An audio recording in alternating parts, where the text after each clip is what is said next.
Now we have Brian Kitko from the Grove City Police Department. And I don't think you're that short. No.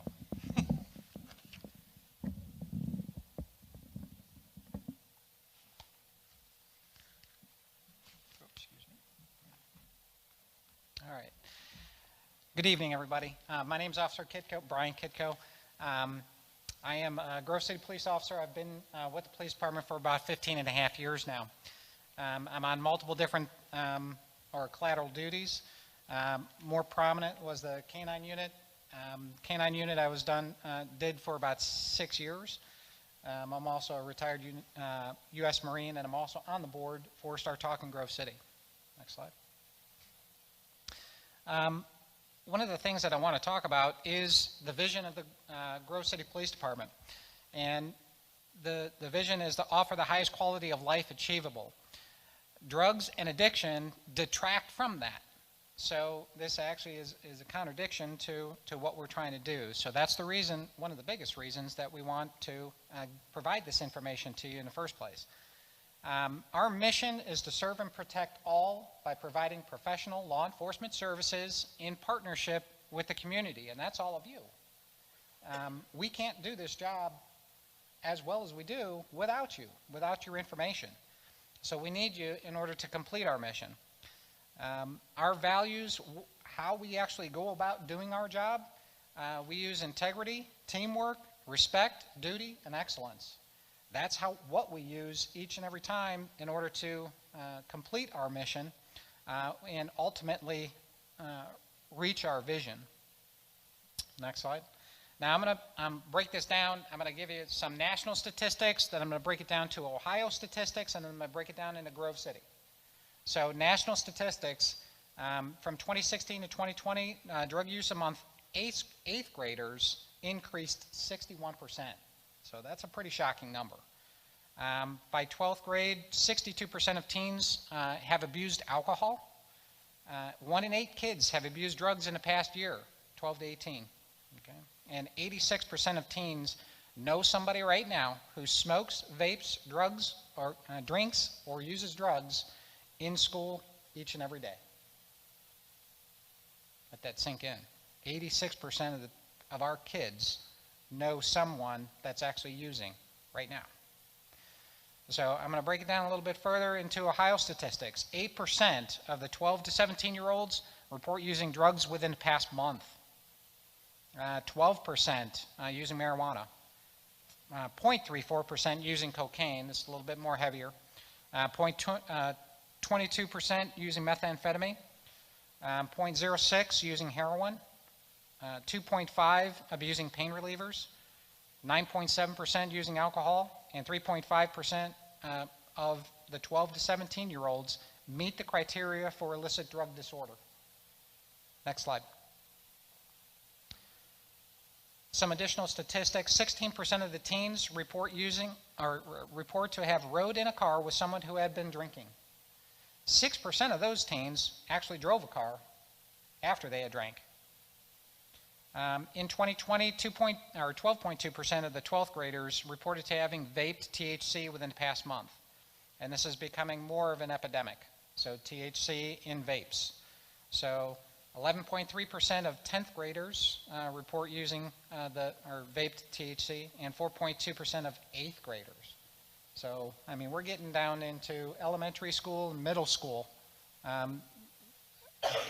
And marijuana is not like what it used to be. The potency is extremely high in comparison to what it used to be years ago. So youth who start drinking before the age of 15 are 7 times more likely to develop an alcohol use disorder. And 9 out of 10 people with addiction started in their teens. So, and that's the reason that we're focusing more on the teens. And I'm going to get to that in just a second. All right. Now, one of my collateral duties, was actually being the K-9 officer for Grove City. Me and my partner actually deployed 1,357 times. Out of those, we had 656 arrests. That's a lot. I had an opportunity to talk to the people as we were arresting them. Okay. asking them, how did you get started in this? And this is what I call the addiction spiral. And if you look right up in this area up here, how it starts, all right? Exposure as a child or teen. Kids, I can't tell you how many phone calls we actually get in 911 saying, and this is from 5, 6, 7-year-olds, kids that are barely able to actually talk or verbalize themselves, saying, Mommy or Daddy won't wake up. So kids know what's going on. They know something's wrong. They may not understand the problem, but they know something is wrong. So from parents may be addicted to something, and or they don't know how to talk to their kids about addiction. So, and I congratulate you for actually coming forward and actually being here this evening, because this is a huge step forward in just becoming more informed. So there's tremendous information that are out in the hallways and that we're presenting this evening that'll help you, and a website that you can go to, our website, in order to find out more information about how to talk to kids. So at each age group, because they do know and they do understand what's going on. From older siblings, typically, it could be, just older sibling that's introducing their younger sibling to it, or mostly from friends, vaping and using tobacco, thinking that it's cool, but the harmful effects that it's causing them at a younger age is a lot more than an adult has an effect. Moving down over to the right, how addiction relates to crime. You have alcohol and drugs, crashes and OVIs. Operating a vehicle under the influence is what that means. Theft. Typically, the families actually recognize theft from their home first. So things start coming up missing. And or retail theft, in where either a child or a young adult actually comes home and they have an Xbox. And you're like, you don't even have a job. How did you get that? So the families start understanding or know what's going on earlier than anyone else. B&Es, burglaries, breaking and enterings, and then burglaries, nonviolent crimes, typically they start getting more emboldened and they start going away from their families because their families are onto them. So they start doing it with open garages and or open car doors in the neighborhoods. That's another way. Robbery, obviously, now they're getting, the addiction is actually taking a little bit more hold and they're getting more violent. So there's robberies that are involved. Sexual assaults, prostitution, human trafficking, all crimes that actually relate to addiction, all types of addiction. Scams, ID fraud. How many of us have gotten phone calls just probably within the past week for scams? But ID fraud. Out of the thefts, people will actually take the wallets or the purses, and they know where you're getting, or they know where you leave it. All right. If you go to the gym or the places where you're actually leaving your purse or your wallet inside their vehicle, criminals know that. So, and they'll bank on that. So, and especially if you're leaving your car doors open. So don't leave that stuff out in the open inside your vehicles.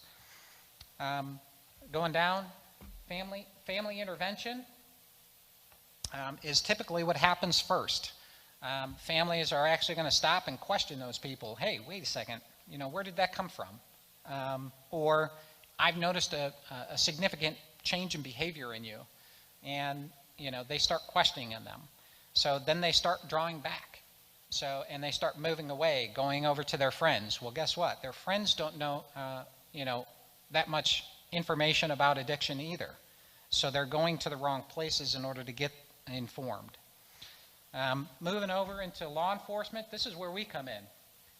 Obviously, traffic crashes, OVIs that we're responding to. That's where we're identifying, some of the addiction.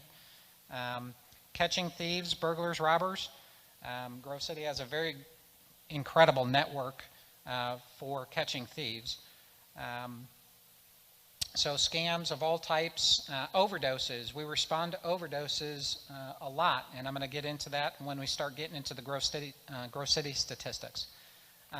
Arrests and ongoing investigations. There's numerous arrests and ongoing investigations right now. So, and it's continuous. So moving over to drug court intervention. Typically, the law enforcement intervention happens first, and then drug court intervention. You know, when the families are unable to convince the person to seek help, then law enforcement gets involved. We're actually asking those questions. You know, are you willing to get help? Are you trying to get help? Some people will be straight up with you and say, no, I'm not. I haven't hit rock bottom yet. So, and I'm not ready for your help. So they will go through a cycle, and that's where this addiction spiral continues. So moving over to counseling and ongoing intervention, there's tremendous help available right here in Franklin County. So as you heard earlier, so mental health services, substance abuse services, prevention knowledge, housing, job training, peer support. I could tell you that a lot of this actually starts occurring because during the family intervention, people start getting kicked out of their houses because the families don't know how to cope. They don't have the knowledge that you guys are getting this evening, and in order to know where to go to find the information that they need to help. So again, I congratulate you for being here this evening and getting this information. Now moving up to sustaining sobriety. This is a very, very difficult area. Ongoing and persistent counseling needs to happen. Family and professional support networks, you know, sometimes the family bridges have already been burnt. People don't want to continue because they don't know how to cope themselves, and or they don't have the information necessary in order to help them, and they've just reached their breaking point and they can't handle it. So they're trying to conserve themselves. Staying away from people that are doing it and staying away from it in the first place. So that's very difficult because humans are creatures of habit. So, and what they end up doing is going back to what they know or feel comfortable with. Well, they're friends. So they go back to their friends that are actually still doing it. So, all right, moving on to the next slide. Overdose deaths, national, these are some national numbers again. You know, in 2019, I don't have as updated information, but 70,000 people is the statistic that I got off of this website. But overdoses are occurring at every stage of the addiction spiral that I just explained to you. All ages, all socioeconomic groups. Ohio's 38.3 overdose deaths per 100,000. She probably has more information or better information than I do on what's happening here in Ohio. But Ohio's rate of overdoses are, you know, the deaths are 85% higher than the national average. That's an extremely high number. Getting into Grove City and what Grove City statistics are. Their 5-year overdose drug type. I don't know if you, next slide. This right here is heroin, fentanyl, which I believe is much higher at this point. But this is just Grove City. Prescription meds, cocaine, over the counter, that's methamphetamine, that's actually crack cocaine, and other. And then over here with the 5-year overdose comparison, starting in the green section, you got 95, that's in 2017. And then you go to going around clockwise, 47% or 47 in 2018, 193 in 2019, 131 in 2020, and then the numbers drop down to 77 in 2021. That might have been my timer. Sorry. All right, I'm hurrying up. All right, Grove City, continue on, next slide. The 5-year overdose death comparison, again, if you look at the green, that's in 2017, and as you go around the clock, 3 in 2018, 18 in 2019, 12 in 2020, and 11 in 2021. Our Narcan use, and this is actually just the police department, because Jackson Township has much higher numbers, I believe, than what we have. So, all right, next slide. Grove City initiatives for community relations. All of these different events we use all the time in order to engage with the community to keep that community policing effort alive. So I'm not going to read through all of those. Next slide. What I did want to do is actually show you some different pictures of what crack cocaine looks like.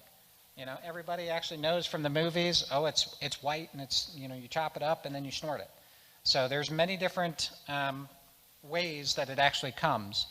The next to the right is actually called a cookie. And then you have powder, of course. It comes in pills because people have their own pill press and they're actually putting it in pills. Tablets, all different types of capsules. They can make their own. So, and that's why you're getting a lot of the stepped-on drugs that are actually being mixed with fentanyl, because it's getting a little bit more punch to it. So, and it doesn't matter what the drug is. It is all the way down to marijuana. People are sprinkling marijuana with fentanyl. So, and we're experiencing overdoses from that. So, next slide. Not going to go into too much of this. These are the street names. These are some older street names. Next slide. Crime prevention. What do we actually do? You know, there's neighborhood watches that you can join. Senior citizen safety programs, senior advocacy, communication awareness, residential and business security programs. A lot of different programs that we actually have there, and all the way down to the anonymous tip line, which I will get to again in a different slide. All right. A lot of people often ask, how can we help? So if you see something, say something. So, but you got to recognize what you're seeing, right? So some of the things to know, or what to tell the dispatcher, is the who, what, when, and where. So who is doing what, when they're doing it, and where they're doing it. So if it's in your neighborhoods, you see multiple cars pulling up to a residence, only short trips, 2 to 5 minutes, and then they leave, and then it's a different car, and then it's another different car, and then it's another different car. And you're starting to say, you know, hey, what's going on? So you guys know your residential areas very well. So, and just by being aware of your surroundings, you would be able to pick up on this stuff. So, and what to do. If it's an emergent situation, obviously dial 911. If it's a non-emergent and you just want to provide that information, the non-emergency number. And then, of course, we have the tip line for people that want to remain anonymous. So all of those venues are there for your taking. So additional tips. All right, personal safety. Obviously, always be aware of what's going on around you. So, and that's very difficult because a lot of people have their heads buried in their electronics. All right? Especially when other people are, you know, driving the car or whatever. Pick up your head, you know, periodically and look up.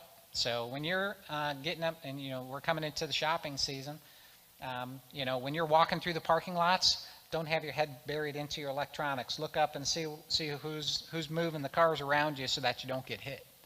So have a buddy program. That's ever since we were little kids, everybody, you know, parents would always say, you know, if you're with someone, it's okay. Have a buddy program. Keep valuables out of sight. It doesn't matter what age you are either. But keep valuables out of sight. This includes your vehicle. So again, upcoming shopping season. A lot of people are going to be buying Christmas presents. They come back, they put it in their car. Make sure that you're putting that stuff in the trunk to where they cannot see it. So it'll prevent a lot of things. Lock your cars. So at home, always lock your windows and doors. Always keep your purse, wallet, and other valuables in a secure location, even in your home. Get to know your neighbors. We have a police neighborhood watch program. Never open a door to strangers. You can talk to them through the door. If you come home and see break-in indicators, very important, don't walk into the house and say, because the person still may be in there, all right? And I know you feel violated, but at the same time, contact the police. One of the things that I wanted to mention I didn't earlier is that you have a very professional police force here in Grove City, highly trained. And when you call, you should expect that professional response from us.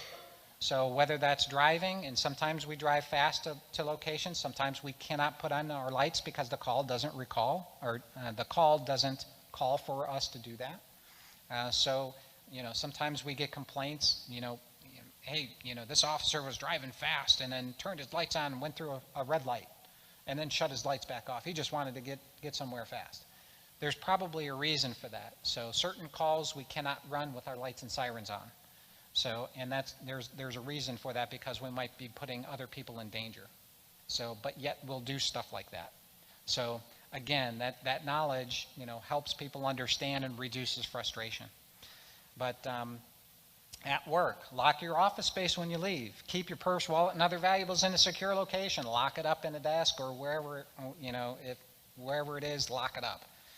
Do not leave cash and credit cards unattended. Can't tell you how many times, money walks away. But do not loan out your keys or your key card. Do not hang them from your rear view mirrors. So I can't tell you how many cars, we see that driving by. I know you want to advertise where you work. That's fine. But at the same time, don't advertise it in your window. People are actually breaking in there, and if they know that you're a nurse, they know now where you work, and they know that they can get into places that they couldn't before. So just be aware. So, all right. Report lost or stolen ID cards and or keys to your business immediately. Next slide. All right, what's the positive? We're wrapping it up.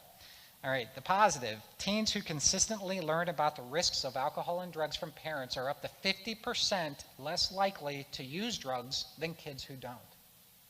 Just talk to them. But you got to know what to ask, right?